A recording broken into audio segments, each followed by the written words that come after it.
నమస్కారం దూరదర్శన్ వార్తలకు స్వాగతం నేను శ్రీదేవి ముందుగా ముఖ్యాంశాలు చూద్దాం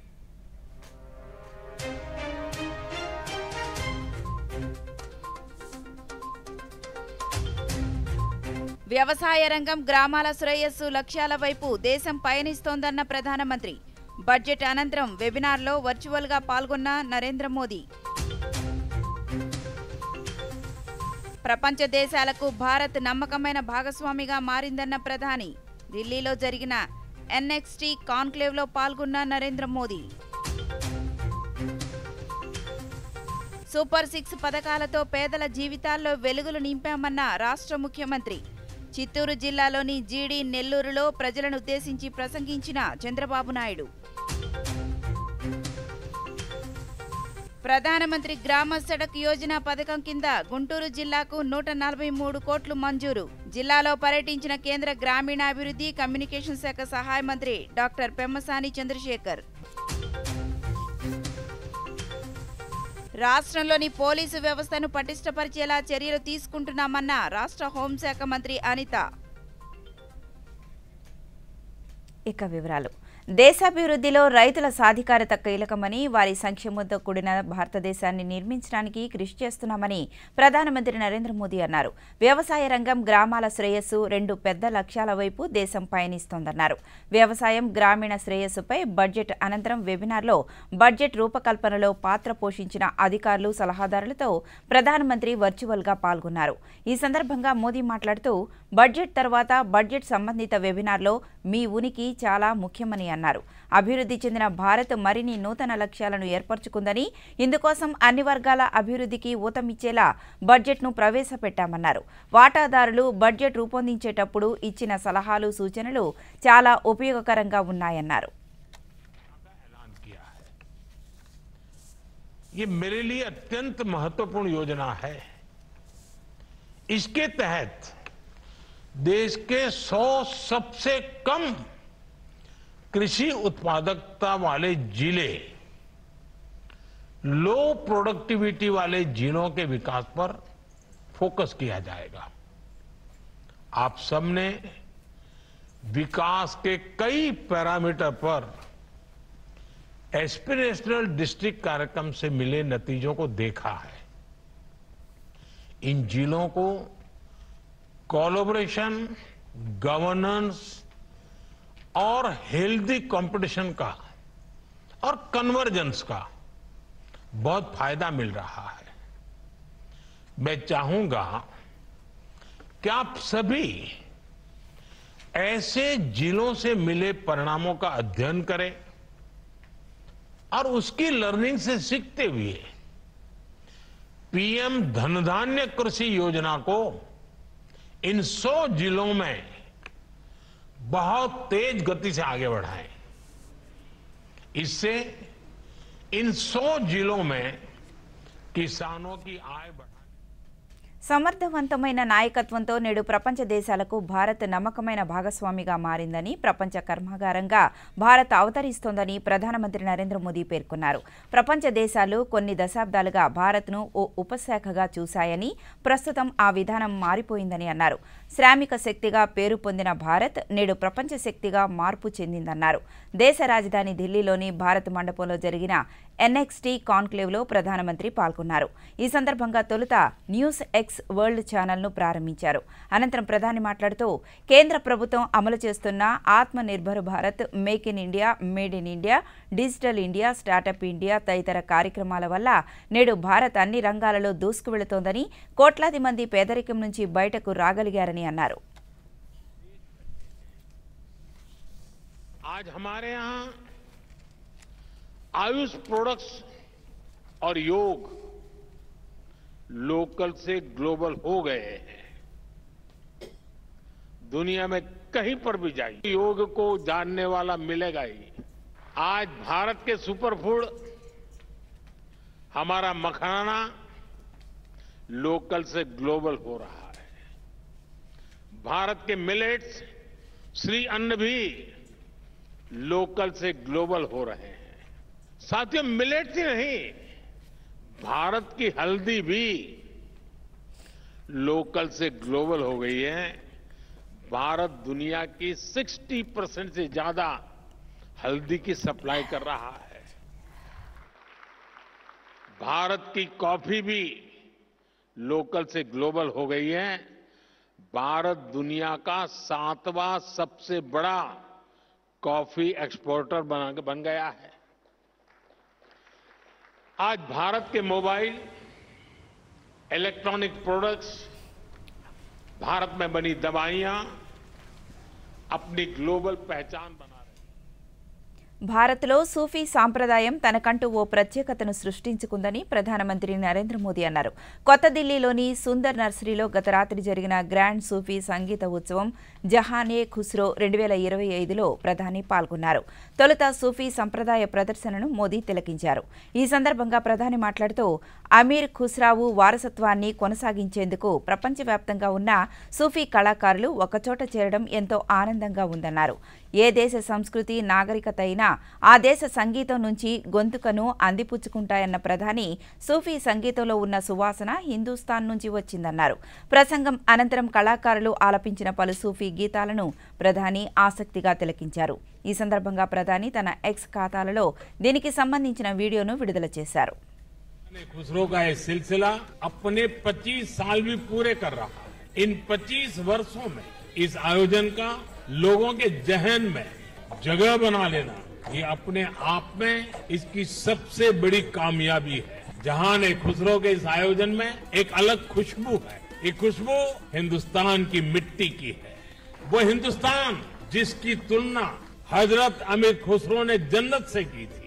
हमारा हिंदुस्तान जन्नत का वो बगीचा है जहां तहजीब का हर रंग फला फूला। सूफी परंपरा ने न केवल इंसान की रूहानी दूरियों को खत्म किया बल्कि दुनियावी दूरियों को भी कम किया है। रूमी ने कहा था, शब्दों को ऊंचाई दे, आवाज को नहीं, क्योंकि फूल बारिश में पैदा होते हैं, तूफान में नहीं। సామాజిక పెన్షన్లతో పేదల కళ్లలో ఆనందం కనిపిస్తోందని, సూపర్ 6 పథకాలతో పేదల జీవితాల్లో వెలుగులు నింపామని రాష్ట్ర ముఖ్యమంత్రి నారా చంద్రబాబు నాయుడు పేర్కొన్నారు. ఎన్టీఆర్ భరోసా పింఛన్ల పంపిణీలో భాగంగా చిత్తూరు జిల్లాలోని జీడీ నెల్లూరులో పర్యటించిన ముఖ్యమంత్రి ప్రజలను ఉద్దేశించి ప్రసంగించారు. బడుగు బలహీన వర్గాల సంక్షేమానికి బడ్జెట్లో అధిక ప్రాధాన్యతనిచ్చామన్నారు. గత ప్రభుత్వ పాలనలో రాష్ట్రం అప్పుల ఊబిలో కూరుకుపోయిందని, వాటిని అధిగమిస్తూ రాష్ట్ర సర్వతోముఖాభివృద్ధి కోసం అడుగులు వేస్తున్నారు. ఎన్నికల హామీలను నెరవేర్చేందుకు చిత్తశుద్ధితో కృషి చేస్తున్నామని అన్నారు. 9 నెలల్లో 6,50,000 కోట్ల పెట్టుబడులు రాష్ట్రానికి తీసుకొచ్చామని, తద్వారా 5 లక్షల ఉపాధి అవకాశాలు కలగనున్నట్లు తెలిపారు.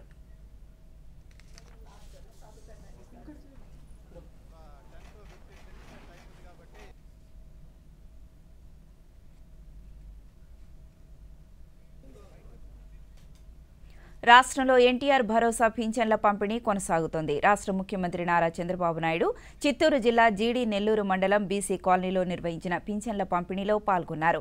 లబ్ధిదారుడైన కల్లుగీత కార్మికుడి ఇంటికి వెళ్లి స్వయంగా పింఛన్ను అందించారు. లబ్ధిదారుని కుటుంబ సమస్యలను అడిగి తెలుసుకుని వారి మనుమరాళ్ల విద్యకు చేయూతను అందిస్తామని హామీ ఇచ్చారు. ఈ మేరకు మిషన్ వాత్సల్య పథకం ద్వారా ప్రతి నెల 4,000 చొప్పున 2 ఆడపిల్లలకు 8,000 రూపాయలను 18 సంవత్సరాలు నిండే వరకు అందించేలా జిల్లా కలెక్టర్ సుమిత్ కుమార్ కు ఆదేశాలు జారీ చేశారు. అనంతరం మరో లబ్ధిదారునికి కూడా ముఖ్యమంత్రి పెన్షన్ను అందించారు.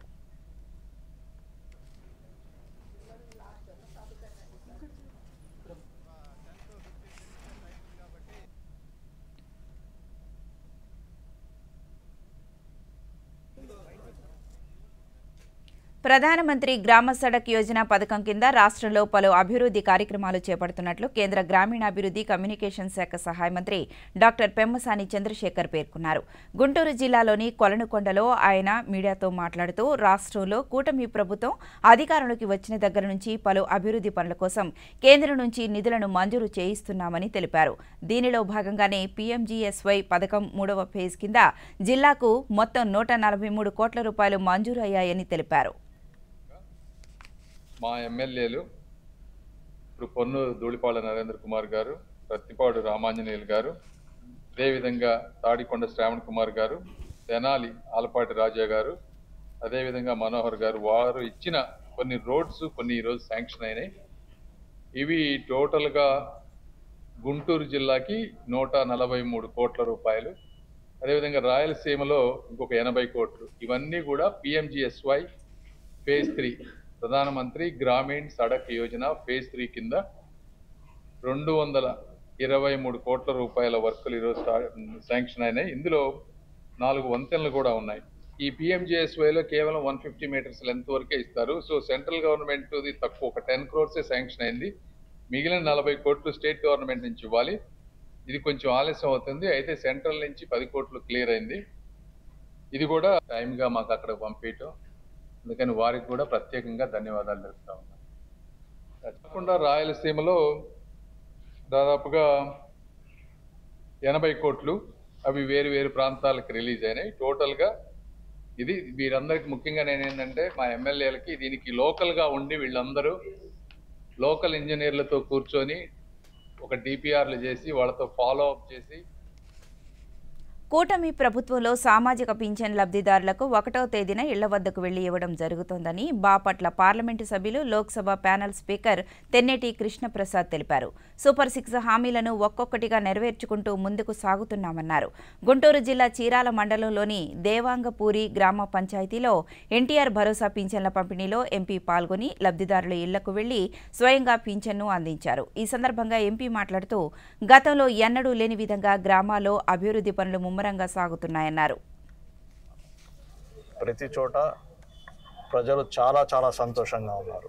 పెన్షన్ అనేది ఏదైతే ఎన్నికలప్పుడు ముందే చెప్పారో, ఏదైతే పెంచారో అంచెలంచెలుగా పెంచకుండా ఒకటేసారి ఏదైతే అనౌన్స్ చేశారో మన ప్రియతమ నాయకుడు శ్రీ నారా చంద్రబాబు నాయుడు గారు ప్రభుత్వం ఏర్పాటు అవ్వగానే వెంటనే ఒకటేసారి 2 నెలలు కూడా అడ్వాన్స్ ఇస్తూ ప్రతి నెల కరెక్ట్గా 1వ తారీఖు నాడు ఉదయాన్నే 4,000 రూపాయలు ఓల్డ్ ఏజ్ పెన్షను, మిగతా క్లాసిఫికేషన్ ఉంది.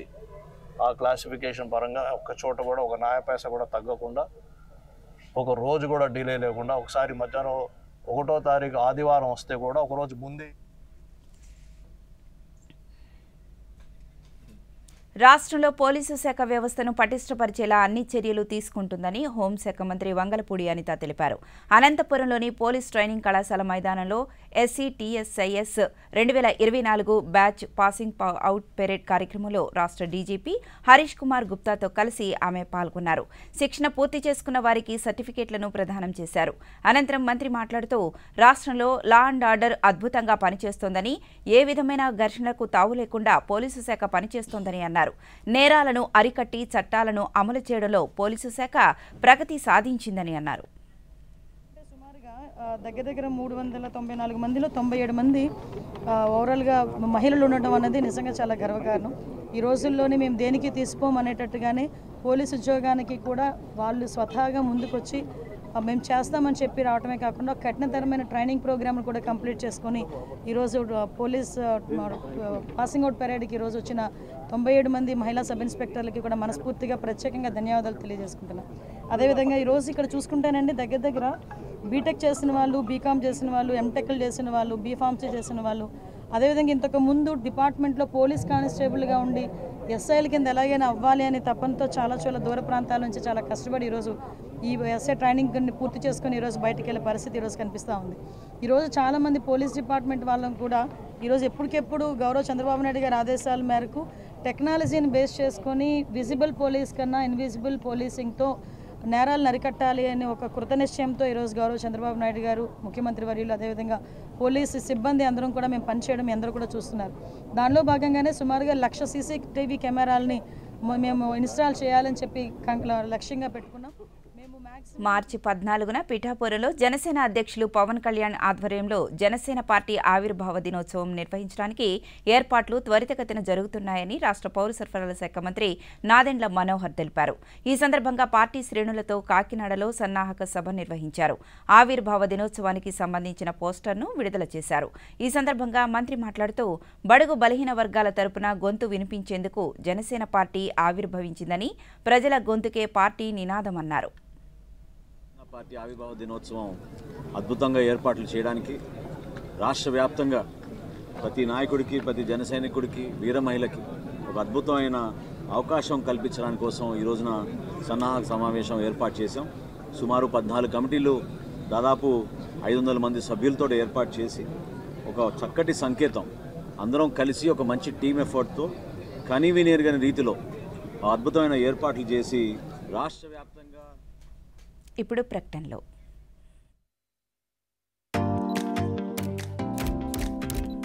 Oh lovely, well done.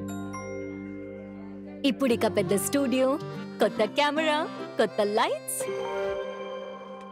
పనిలో పని కొత్త కార్ కూడా తీసుకో, అదే లోన్తో.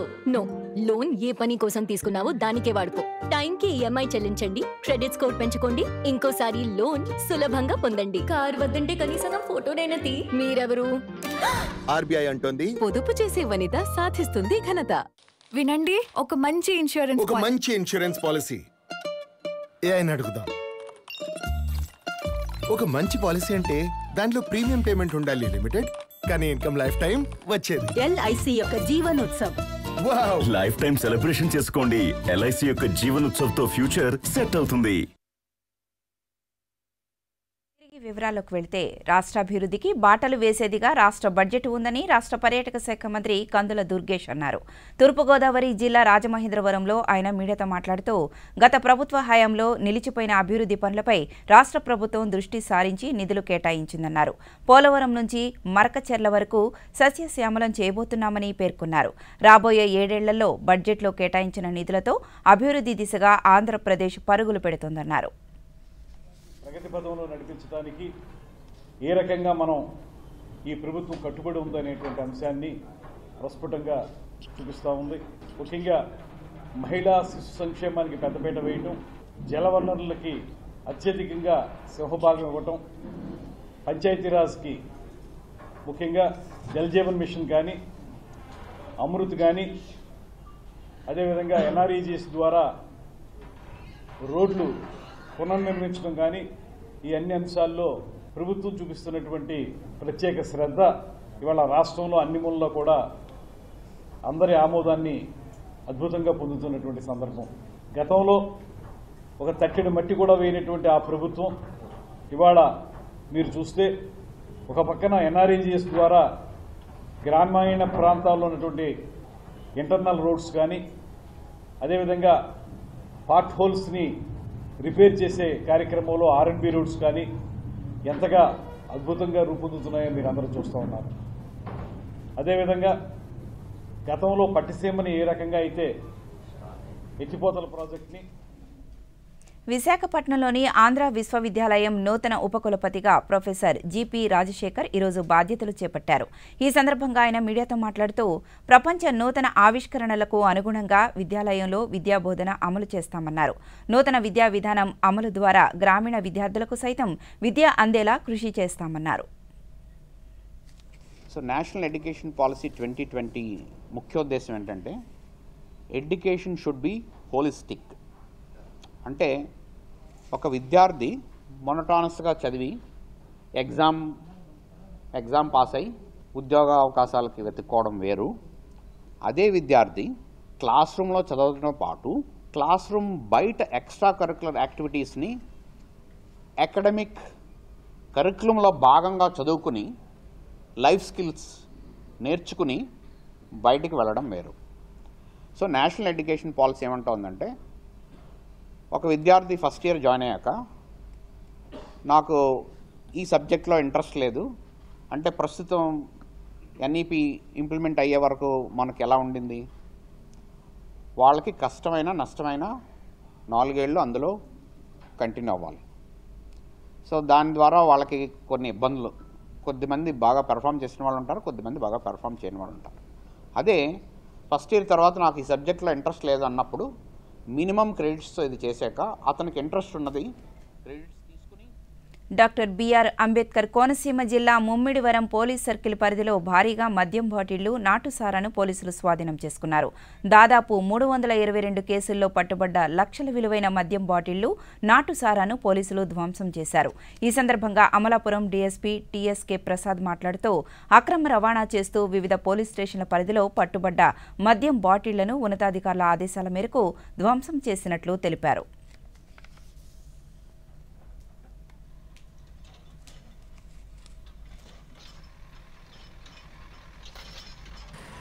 మొత్తం టోటల్గా ఈరోజు మేము డిస్ట్రక్షన్ చేస్తున్నటువంటి టోటల్గా లీటర్స్లో చూసుకుంటే లిక్కరు ఎన్డీపీఎల్ కానీ డిపిఎల్ కానీ టోటల్గా 3607 లీటర్లు 3607 లీటర్ల డిపిఎల్ అండ్ ఎన్డీపీఎల్ లిక్కర్ని మేము ఈరోజు డిస్ట్రక్షన్ చేయడం జరిగింది. అలాగే ఐడిఆర్కి కూడా 775 లీటర్లు 775 లీటర్ల ఐడిఆర్ఎక్ను కూడా ఈరోజు డిస్ట్రక్షన్ చేయడం జరిగింది. మేము చాలా కాలంగా ఈ గత 3 సంవత్సరాల నుంచి కూడా ఈ డిస్ట్రక్షన్ కార్యక్రమం జరగకపోవడం వలన ఈ సీజ్ చేయబడేటువంటి ఐడి లిక్కర్ కానీ డిపిఎల్ కానీ ఎన్డీపీఎల్ కానీ ఈ సీజ్డ్ బాటిల్స్తో మాకు పోలీస్ స్టేషన్లన్నీ లాకప్లన్నీ నిండిపోయి చాలా ఇబ్బందికరమైన పరిస్థితులు కొనసాగినాయి. గౌరవ superintendent of police Shri Krishna Rao IPS sir యొక్క ఆదేశాల మేరకు దీన్ని ఒక మంచి యుద్ధ కార్యక్రమంలాగా చేపట్టి యుద్ధ ప్రాతిపదికన మేము ఈ ఆదేశాలని మేము ఎక్సైజ్ కమిషనర్ ద్వారా మేము తీసుకుని ఈరోజు డిస్ట్రక్షన్ కార్యక్రమాన్ని చేపట్టాము. మొత్తం రాష్ట్ర వ్యాప్తంగా ఎన్టీఆర్ భరోసా పెన్షన్ పంపిణీ కొనసాగుతోంది. ఉదయం 7 గంటల నుంచి అధికారులు ఇంటింటికి వెళ్లి పెన్షన్ను లబ్ధిదారులకు అందిస్తున్నారు. మొత్తం 63,36,932 మంది వివిధ రకాల పెన్షన్లను పొందాల్సి ఉండగా ఇప్పటి వరకు 60,32,349 మంది పింఛన్ను అందుకున్నారు. దీంతో 95.19% పంపిణీ పూర్తయినట్లయింది. రేపు ఆదివారం కావడంతో ఈ రోజే అధిక మొత్తంలో పెన్షన్ను పంపిణీ పూర్తి చేయాలనే లక్ష్యంతో సచివాలయం ఉద్యోగులు ఇంటింటికి వెళ్లి పెన్షన్ను అందిస్తున్నారు.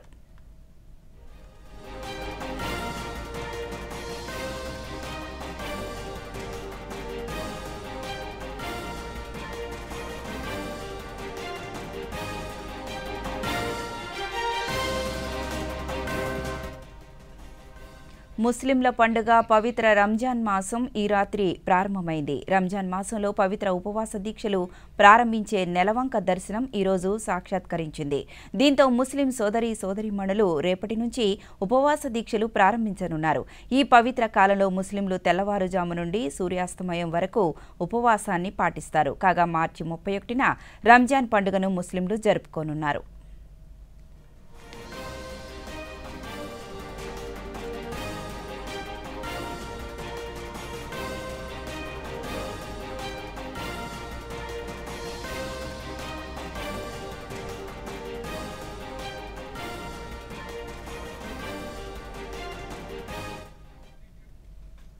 మహిళా సాధికారతతోనే సమాజాభివృద్ధి సాధ్యమని శ్రీ సత్యసాయి జిల్లా కలెక్టర్ టీఎస్ చేతన్ పేర్కొన్నారు. పుట్టపర్తిలోని కలెక్టర్ కార్యాలయం వద్ద మహిళా శిశు సంక్షేమ శాఖ ఆధ్వర్యంలో నిర్వహించిన అంతర్జాతీయ మహిళా దినోత్సవ వారోత్సవాలను ఆయన ప్రారంభించారు. వారోత్సవాలు మార్చి 1 నుండి 8వ తేదీ వరకు నిర్వహించడం జరుగుతుందని, బాలికల సంరక్షణ కోసం ప్రభుత్వాలు ఎన్నో పథకాలను అమలు చేస్తున్నాయని, వాటిని ప్రతి ఒక్కరూ వినియోగించుకోవాలని సూచించారు.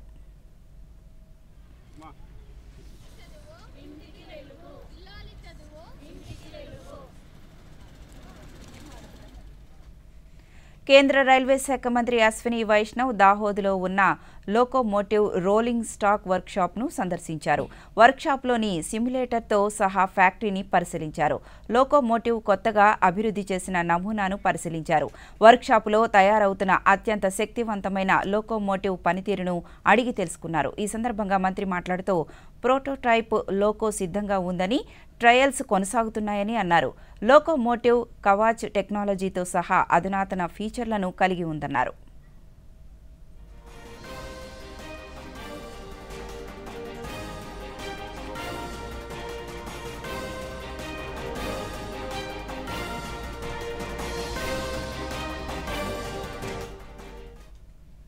ఈ నెల 8 నుంచి మణిపూర్లోని అన్ని మార్గాలలో ప్రజలు రాకపోకలు స్వేచ్ఛాయుతంగా సాగేలా చర్యలు తీసుకోవాలని కేంద్ర హోంశాఖ మంత్రి అమిత్ షా మణిపూర్ రాష్ట్ర అధికారులకు ఆదేశాలు జారీ చేశారు.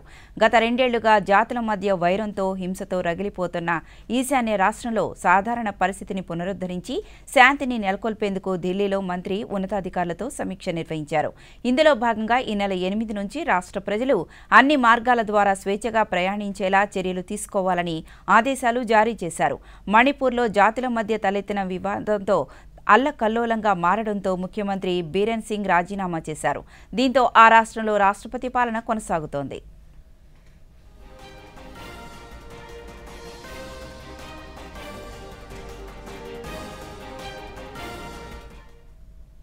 ప్రభుత్వ నిర్వహణలో సాంకేతికతను సమర్థవంతంగా వినియోగించుకోవడం వల్ల దేశం అన్ని రంగాల్లో వేగంగా అభివృద్ధి చెందగలుగుతుందని కేంద్ర ఆర్థిక శాఖ మంత్రి నిర్మలా సీతారామన్ అన్నారు.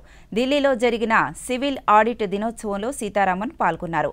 ఈ సందర్భంగా ఆమె మాట్లాడుతూ public financial management system PFMS ద్వారా 60 కోట్ల మందికి లబ్ధి చేకూరుతుందన్నారు. కేంద్ర రాష్ట్రాల పరిధిలో 1002 పథకాల లబ్ధిదారులకు సాంకేతికతను వినియోగించి నేరుగా నగదును అందించడం జరుగుతుందన్నారు. When you say to an ordinary citizen, it may not fly as much as you would say, I've given you an income tax rebate. But this is how I think the narrative has to go to the common public. That your money, when paid as tax to us, is much better managed today because of efficient use of technology. And that is where the digitalization attempts are bearing results. Now, much has been said about the details of PFMS. I do not want to again go into some of the specifics, but there are, I think, 7 or 8 specific objectives which this serves us, and therefore on that, again, for the appreciation of the media, I would want to say this. The goals, one of them, reaching out to the last mile. The PFMS actually serves us well because 60 crore beneficiaries. And that is the largest in the world of IT-based platforms which serves in transferring payments. So it benefits how many people? Over 60 crore benefits. ఉత్తరాఖండ్లో మంచు చర్యలు విరిగిపడిన ఘటనలో 4 మృత్యువాత పడ్డారు. గత కొన్ని రోజులుగా బద్రీనాథ్ క్షేత్రానికి సమీపంలో చమోలీ జిల్లాలోని మనా గ్రామం వద్ద శుక్రవారం విరిగిపడిన మంచు చర్యలు తొలగించే ప్రక్రియలో 55 మంది కార్మికులు చిక్కుకుపోయారు. నిన్నటి నుంచి కొనసాగుతోన్న సహాయక చర్యల్లో భాగంగా ఆర్మీ 50 మందిని రక్షించింది. వారిలో కొందరి పరిస్థితి విషమంగా ఉండగా స్థానిక జోషిమఠ్ ఆసుపత్రిలో చికిత్స పొందుతూ 4 ప్రాణాలు కోల్పోయారు. ఇంకా 5గురిని కాపాడేందుకు సహాయక చర్యలు కొనసాగుతున్నాయి.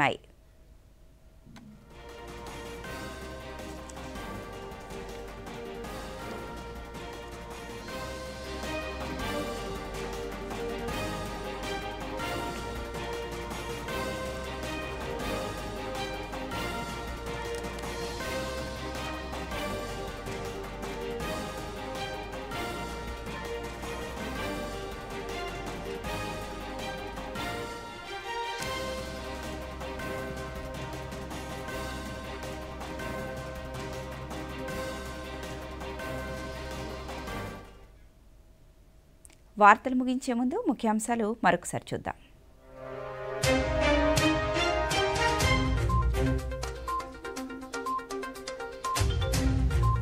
వ్యవసాయ రంగం గ్రామాల శ్రేయస్సు లక్ష్యాల వైపు దేశం పయనిస్తోందన్న ప్రధానమంత్రి. బడ్జెట్ అనంతరం వెబినార్లో వర్చువల్గా పాల్గొన్న నరేంద్ర మోదీ. ప్రపంచ దేశాలకు భారత్ నమ్మకమైన భాగస్వామిగా మారిందన్న ప్రధాని. ఢిల్లీలో జరిగిన NXT కాన్క్లేవ్లో పాల్గొన్న నరేంద్ర మోదీ. సూపర్ 6 పథకాలతో పేదల జీవితాల్లో వెలుగులు నింపామన్న రాష్ట్ర ముఖ్యమంత్రి. చిత్తూరు జిల్లాలోని జీడి నెల్లూరులో ప్రజలను ఉద్దేశించి ప్రసంగించిన చంద్రబాబు నాయుడు. ప్రధానమంత్రి గ్రామ సడక్ యోజన పథకం కింద గుంటూరు జిల్లాకు 143 కోట్లు మంజూరు. జిల్లాలో పర్యటించిన కేంద్ర గ్రామీణాభివృద్ధి కమ్యూనికేషన్ శాఖ సహాయ మంత్రి డాక్టర్ పెమ్మసాని చంద్రశేఖర్. రాష్ట్రంలోని పోలీసు వ్యవస్థను పటిష్టపరిచేలా చర్యలు తీసుకుంటున్నామన్న రాష్ట్ర హోంశాఖ మంత్రి అనిత. ఈ వార్తలు ఇంతటితో సమాప్తం. నమస్కారం.